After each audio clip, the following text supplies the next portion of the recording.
सभी को मेरा नमस्कार। मेरा नाम खुशी है और आज मैं आप सभी के सामने भारत की महान सुधारक और पहली महिला शिक्षिका सावित्रीबाई फुले की पुण्यतिथि के अवसर पर कुछ शब्द कहना चाहती हूँ। जहाँ अज्ञानता होती है वहाँ न्याय जन्म लेता है।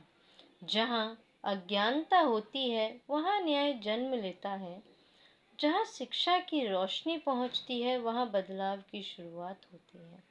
जहाँ शिक्षा की रोशनी पहुँचती है वहाँ बदलाव की शुरुआत होती है।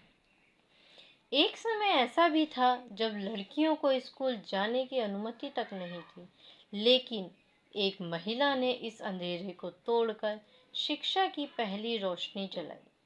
वह थी भारत की पहली महिला शिक्षिका सावित्रीबाई फुले। 10 मार्च यह वह दिन है जब हम महान समाज सुधारक और भारत की पहली महिला शिक्षिका सावित्रीबाई फुले की पुण्यतिथि को याद करते हैं। उन्होंने अपना पूरा जीवन शिक्षा, समानता और समाज सुधारक के लिए समर्पित कर दिया।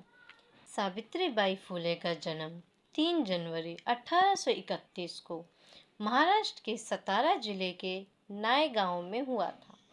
उस समय समाज में लड़कियों को पढ़ाना गलत माना जाता था। महिलाओं को केवल घर के काम तक ही सीमित रखा जाता था। लेकिन सावित्रीबाई फुले ने इस सोच को बदलने का साहस किया। कम उम्र में उनकी शादी ज्योतिराव फुले से हुई। ज्योतिराव फुले ने ही उन्हें पढ़ना लिखना सिखाया। शिक्षा प्राप्त करने के बाद सावित्रीबाई ने तय किया कि वह समाज में शिक्षा की रोशनी फैलाएंगी। यही कारण है कि बाद में उन्होंने कहा, अगर एक महिला शिक्षित होती है तो पूरा परिवार और समाज आगे बढ़ता है। अगर एक महिला शिक्षित होती है तो पूरा परिवार और समाज आगे बढ़ता है। 1848 में सावित्रीबाई फुले और ज्योतिराव फुले ने मिलकर पुणे में भारत का पहला लड़कियों का स्कूल शुरू किया। उस समय यह एक बहुत बड़ा और साहसिक कदम था। समाज के कई लोग इसके खिलाफ थे।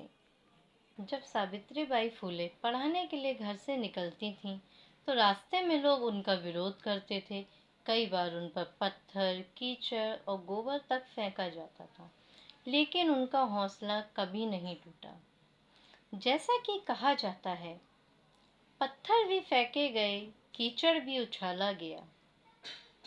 पत्थर भी फेंके गए, कीचड़ भी उछाला गया, लेकिन एक महिला का हौसला नहीं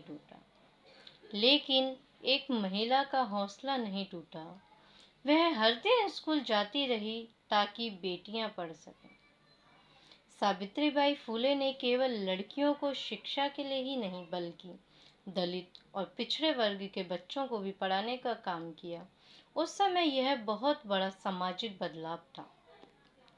उन्होंने विधवाओं की मदद के लिए आश्रम, घर खोले और समाज की कई कुरीतियों के खिलाफ आवाज उठाई। उनका मानना था कि शिक्षा ही वह शक्ति है जो समाज को बदल सकती है। सावित्रीबाई फुले एक कवयित्री भी थीं। उनकी कविताओं में शिक्षा, आत्मसम्मान और समानता का संदेश मिलता है। 1897 में जब प्लेग की महामारी फैली, तब सावित्रीबाई फुले लोगों की सेवा में लग गईं।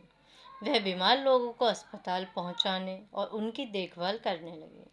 लेकिन दूसरों की जान बचाते बचाते वह खुद भी इस बीमारी की चपेट में आ गईं और 10 मार्च 1897 को उनका निधन हो गया।